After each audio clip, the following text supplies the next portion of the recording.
അങ്ങനെ അക്കാര്യത്തിലും തീരുമാനമായിട്ടുണ്ട്. മാസപ്പടി കേസിൽ ഒരു അന്വേഷണം വേണ്ടതില്ല എന്ന് വിജിലൻസ് കോടതി ഉത്തരവിട്ടിരിക്കുന്നു. മുഖ്യമന്ത്രിക്കും മുഖ്യമന്ത്രിയുടെ മകൾ വീണ വിജയനുമെതിരെ യാതൊരു തെളിവുകളുമില്ല. ഒരു തെളിവും കണ്ടെത്താൻ ഹർജിക്കാരനായ മാത്യു കൊഴുന്താടൻ MLA-ക്ക് കഴിഞ്ഞിട്ടില്ല. അതുകൊണ്ട് തന്നെ അന്വേഷണം ആവശ്യമില്ല എന്ന് തിരുവനന്തപുരം വിജിലൻസ് കോടതി ഉത്തരവിട്ടിരിക്കുന്നു. അത് സംബന്ധിച്ച് എല്ലാ മാധ്യമങ്ങളും വലിയ വാർത്തകൾ നൽകുകയും ചെയ്തിട്ടുണ്ട്. മലയാള മനോരമ കൊടുത്ത വാർത്ത തന്നെ നമുക്ക് നോക്കാം. എന്തുകൊണ്ടാണ് മലയാള മനോരമ കൊടുത്ത വാർത്ത വായിക്കുന്നത്? മലയാള മനോരമയാണ് ഈ പ്രശ്നം ആദ്യമായി ഉയർത്തിക്കൊണ്ടുവന്നത്. മാസപ്പടി എന്ന വാക്ക് മലയാളത്തിന് സംഭാവന ചെയ്തതും ഈ കേസുമായി ബന്ധപ്പെട്ട് മലയാള മനോരമയാണ്.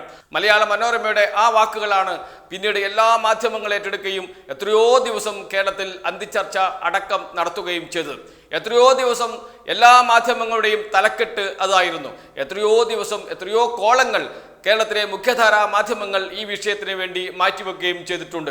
മുഖ്യമന്ത്രിയെ സംശയത്തിന്റെ നിഴലിൽ നിർത്തുക, മുഖ്യമന്ത്രിയുടെ കുടുംബാംഗങ്ങളെ സംശയത്തിന്റെ നിഴലിൽ നിർത്തുക, അങ്ങനെ അഴിമതി നടന്നിട്ടുണ്ട് എന്ന് സ്ഥാപിക്കാനുള്ള ബോധപൂർവമായ പ്രചാരണം നടത്തുക, അങ്ങനെ സർക്കാരിനെതിരെ കിട്ടിയ വലിയ ആയുധമാക്കി അതിനെ മാറ്റുക. അതോടൊപ്പം തന്നെ കോൺഗ്രസും BJP-യും തെരുവുകളിൽ മുഖ്യമന്ത്രിക്കെതിരെയും മുഖ്യമന്ത്രിയുടെ കുടുംബാംഗങ്ങൾക്കെതിരെയും സമരങ്ങൾ നയിക്കുക.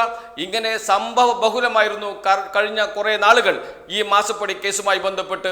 ഇപ്പോഴിതാ വിജിലൻസ് കോടതി ഇതിൽ ഒരു തെളിവുമില്ല, മുഖ്യമന്ത്രിയുടെ പങ്കാളിത്തം തെളിയിക്കുന്ന യാതൊരു തെളിവുമില്ല, മുഖ്യമന്ത്രിയുടെ കുടുംബാംഗങ്ങൾക്കും ഇതിൽ പങ്കില്ല എന്ന് അത്തരമൊരു തെളിവും കണ്ടെത്താൻ അല്ലെങ്കിൽ തെളിവും ഹാജരാക്കാൻ മാത്യു കൊഴുന്താടൻ MLA-ക്ക്, അദ്ദേഹമാണ് ഹർജിക്കാരൻ, കഴിഞ്ഞില്ല എന്ന് വിജിലൻസ് കോടതി കണ്ടെത്തിയിരിക്കുന്നു. ഇത് സംബന്ധിച്ച് മലയാള മനോരമ കൊടുത്ത വാർത്ത തന്നെ നമുക്ക് വായിക്കാം. അതിങ്ങനെയാണ്: മാസപ്പടിയിൽ മുഖ്യമന്ത്രിക്കും മകൾക്കുമെതിരെ അന്വേഷണമില്ല, മാത്യു കൊഴുന്താടന്റെ ഹർജി തള്ളി. ഇതാണ് മലയാള മനോരമയുടെ തലക്കെട്ട്.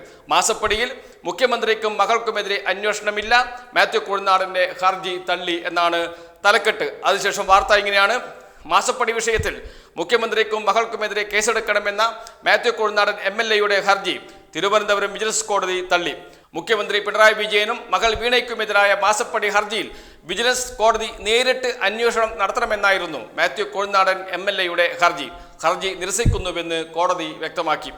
CMRL-ന് മുഖ്യമന്ത്രി നൽകിയ വഴിവിട്ട സഹായമാണ് മകൾ വീണ വിജയനും CMRL-ൽ നിന്നും മാസപ്പടി ലഭിക്കാൻ കാരണമെന്നാണ് ഹർജിയിൽ മാത്യു കൊഴുന്താടൻ ആരോപിച്ചത്. വിജിലൻസിനെ സമീപിച്ചെങ്കിലും അന്വേഷിക്കാൻ തയ്യാറായില്ലെന്നും കോടതി ഇടപെട്ട് അന്വേഷണത്തിന് ഉത്തരവിടണം എന്നുമായിരുന്നു ആദ്യ ആവശ്യം. കോടതി ഇതിൽ വിധി പറയാനിരിക്കെയാണ് മാത്യു നിലപാട് മാറ്റിയത്. തെളിവ് കൈമാറാമെന്നും കോടതി തന്നെ കേസ് അന്വേഷിക്കണമെന്നും ആവശ്യപ്പെട്ടു. കോടതി വേണോ വിജിലൻസ് വേണോ എന്ന് ഹർജിക്കാരൻ ആദ്യം തീരുമാനിക്കണമെന്ന് കോടതി നിർദ്ദേശിച്ചു. കോടതി മതിയെന്ന് മാത്യുവിന്റെ അഭിഭാഷകൻ, എന്ന് വെച്ചാൽ മാത്യു കൊഴുന്താടന്റെ അഭിഭാഷകൻ അറിയിച്ചു. തുടർന്ന് കേസ് വിധി പറയാൻ മാറ്റുകയായിരുന്നു. തൃക്കുന്നപ്പുഴയിലും ആറാട്ടുപുഴയിലും ഖനനത്തിന് CMRL ഭൂമി വാങ്ങിയെങ്കിലും ഖനനാനുമതി ലഭിച്ചില്ല. പിന്നീട് മുഖ്യമന്ത്രി നേരിട്ടിടപെട്ടു. റവന്യൂ വകുപ്പിനോട് ശശിധരൻ കർത്തയുടെ അപേക്ഷയിൽ പുനഃപരിശോധന നടത്താൻ ആവശ്യപ്പെട്ടെന്ന് ഹർജിയിൽ ആരോപിക്കുന്നു. അതിനുശേഷമാണ് മകൾ വീണ വിജയന് മാസപ്പടി ലഭിച്ചതെന്നുമാണ് മാത്യുവിന്റെ ആരോപണമെന്നാണ് മലയാള മനോരമയുടെ വാർത്ത. സത്യത്തിൽ ഇത് മാത്യുവിന്റെ ആരോപണമല്ല, ഇത് മലയാള മനോരമയുടെ ആരോപണമായിരുന്നു. മലയാള മനോരമയാണ് ഇത് വാർത്തയായി കൊണ്ടുവന്നത്. മലയാള മനോരമയുടെ വാക്കുകൾ വിശ്വസിച്ച്, ആ വാർത്ത വിശ്വസിച്ച് ഇതിന് പുറകെ കൂടുകയായിരുന്നു മാത്യു കൊഴുന്താടൻ MLA ചെയ്തത്. നിയമസഭയ്ക്കകത്ത് ഈ വിഷയം മുഖ്യമന്ത്രി പിണറായി വിജയനും മാത്യു കൊഴുന്താടനും തമ്മിലുള്ള നേരിട്ടുള്ള വാക്കേറ്റത്തിൽ വരെ എത്തിയിരുന്നു. പ്രതിപക്ഷ നേതാവും മുഖ്യമന്ത്രിയും തമ്മിൽ നിരവധി തവണ ഈ വിഷയത്തിൽ ഏറ്റുമുട്ടിയിരുന്നു. പ്രതിപക്ഷവും ഭരണപക്ഷവും തമ്മിൽ നിയമസഭയിൽ ഏറ്റുമുട്ടിയിരുന്നു. നിയമസഭയിൽ മാത്രമല്ല, നിയമസഭയ്ക്ക് പുറത്ത് ഇത് വലിയ ചർച്ചയായി മാറുകയും ചെയ്തിരുന്നു.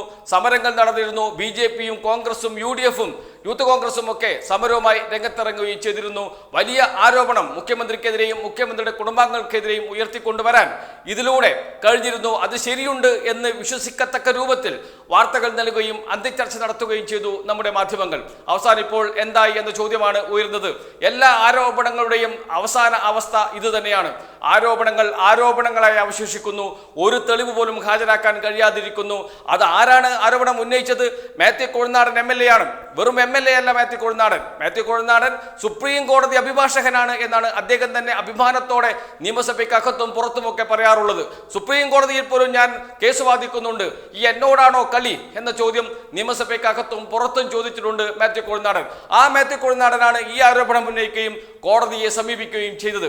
ആദ്യം അദ്ദേഹം ആവശ്യപ്പെട്ടത് വിജിലൻസ് ഇതേക്കുറിച്ച് അന്വേഷിക്കണമെന്നായിരുന്നു. പിന്നീട് അദ്ദേഹം നിലപാട് മാറ്റിയതിനു ശേഷം പറഞ്ഞു ഇത് അന്വേഷിക്കേണ്ടത് വിജിലൻസ് അല്ല, കോടതിയുടെ മേൽനോട്ടം മേൽനോട്ടത്തിൽ അന്വേഷിക്കണമെന്ന്.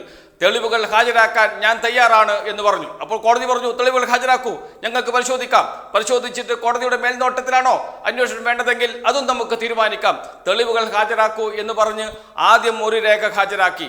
ആ രേഖ അപ്പോൾ തന്നെ കോടതി തള്ളിക്കളഞ്ഞു. അതിൽ വസ്തുതയില്ല, മുഖ്യമന്ത്രിയുടെ പങ്ക് തെളിയിക്കാൻ കഴിയുന്ന ഒരു തെളിവും അതിനകത്തില്ല എന്ന് കണ്ടെത്തുകയായിരുന്നു. എന്താണ് അപേക്ഷ? ഭൂപരിധി നിയമത്തിൽ നിന്ന് ഈ ഭൂമിക്ക് ഇളവ് നൽകണം എന്നായിരുന്നു അപേക്ഷ. ആ അപേക്ഷ അന്ന് തന്നെ തള്ളിയതാണ് സർക്കാർ. ഇക്കാര്യം കോടതിയെ ബോധ്യപ്പെടുത്താൻ സർക്കാരിന് കഴിയുകയും ചെയ്തിരുന്നു. അതിനുശേഷം പുതിയ ആരോപണങ്ങളുമായി രംഗത്ത് വന്നു. ഈ ഭൂമിയിൽ ടൂറിസം വ്യവസായം തുടങ്ങുന്നതിനാവശ്യമായ അനുമതി നൽകണമെന്നാവശ്യപ്പെട്ടുകൊണ്ട് അപേക്ഷ നൽകി എന്ന്. ആ അപേക്ഷയും സർക്കാർ ഒരു തീരുമാനം എടുത്തില്ല. ആ അപേക്ഷയും സർക്കാർ തള്ളിയിരുന്നു. ഇങ്ങനെ കൊടുക്കുന്ന രേഖകളെല്ലാം യഥാർത്ഥത്തിൽ അതിൻ്റെ അവസാന റിസൾട്ട് എന്താണ് എന്ന് കോടതിയോട് പറയാതെ പകുതി കാര്യങ്ങൾ മാത്രം കോടതിയെ ബോധ്യപ്പെടുത്തി കോടതിയെ തെറ്റിദ്ധരിപ്പിച്ച് ഒരു അന്വേഷണത്തിന് ഉത്തരവിടാൻ കഴിയുമോ എന്നായിരുന്നു മാത്യു കുഴൽനാടൻ ശ്രമിച്ചത്.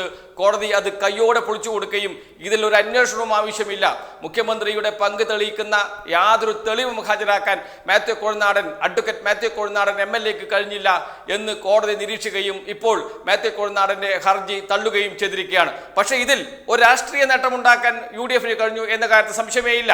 വലിയ പ്രചാരണമാക്കി ഇത് മാറ്റാനും മാസപ്പടി എന്ന വാക്ക് ജനങ്ങളുടെ മനസ്സിലേക്ക് എത്തിക്കാനും മുഖ്യമന്ത്രിയുടെ മകൾ വീണ വിജയനെ സംശയത്തിന് നിലനിർത്താനും മുഖ്യമന്ത്രിയുടെ മകൾ വീണ വിജയൻ അഴിമതിക്കാരിയാണ് എന്ന് വരുത്തി തീർക്കാനും ഒക്കെ മാധ്യമങ്ങൾക്ക് കഴിഞ്ഞിട്ടുണ്ട്.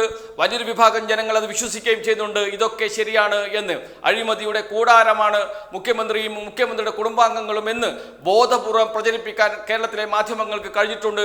അത് ഒരു പരിധിവരെ ആളുകൾ വിശ്വസിക്കുകയും ചെയ്തിട്ടുണ്ട്. എന്നാൽ ഇതെല്ലാം കളവാണ് എന്നും ഇതൊക്കെ വെറും ആരോപണങ്ങൾ മാത്രമാണ് എന്നും ഒരു തെളിവുമില്ലാതെ ഉന്നയിക്കുന്ന ആരോപണങ്ങൾ മാത്രമാണ് എന്നും ഇതോടുകൂടി ബോധ്യപ്പെട്ടിരിക്കുന്നു മാത്യു കുഴൽനാടൻ. സാധാരണ ആരെങ്കിലും ഒരു കോടതിയിൽ നൽകുന്ന ഒരു ഹർജിയല്ല. കോൺഗ്രസിന്റെ പ്രമുഖ നേതാക്കളിൽ ഒരാളാണ് മാത്യു കുഴൽനാടൻ. MLA ആണ് മാത്യു കുഴൽനാടൻ. എന്തിനേറെ പറയുന്നു, അഭിഭാഷകനാണ്, സുപ്രീം കോടതിയിലെ അഭിഭാഷകനാണ്. അദ്ദേഹം നൽകിയ ഒരു ഹർജിയാണ് ഇപ്പോൾ കോടതി നിരാകരിച്ചിരിക്കുന്നത്, തള്ളിക്കളഞ്ഞിരിക്കുന്നത് തെളിവില്ല എന്ന് പറഞ്ഞുകൊണ്ട്. ഒരു തെളിവും ഹാജരാക്കാൻ കഴിയാതെ നിയമസഭയ്ക്കകത്തും പുറത്തും വെറും ആരോപണം ഉന്നയിച്ച് സംശയത്തിന്റെ നിഴലിൽ മുഖ്യമന്ത്രിയെയും മുഖ്യമന്ത്രിയുടെ കുടുംബാംഗങ്ങളെയും നിർത്തുക, അതിലൂടെ രാഷ്ട്രീയ നേട്ടമുണ്ടാക്കുക. അതിലൊരു പരിധിവരെ UDF വിജയിച്ചിട്ടുണ്ട്. ലോക്സഭാ തെരഞ്ഞെടുപ്പ് വരെയെങ്കിലും ഈ സംഭവം കേരളത്തിൽ സജീവ ചർച്ചയാക്കി നിർത്താനും അതിലൂടെ സർക്കാരിനെതിരായ ഒരു വികാരം സൃഷ്ടിക്കാനും ഒരു ഭരണവിരുദ്ധ വികാരം സൃഷ്ടിക്കാനും ഒക്കെ മാധ്യമങ്ങളെ ഉപയോഗിച്ചതല്ല, മാധ്യമങ്ങൾ കൂടി മുന്നിട്ടിറങ്ങി നടത്തിയിട്ടുണ്ട്. അത് എത്രമാത്രം വിജയിച്ചു എന്ന് തെരഞ്ഞെടുപ്പ് ഫലം വരുമ്പോൾ അറിയാൻ കഴിയും.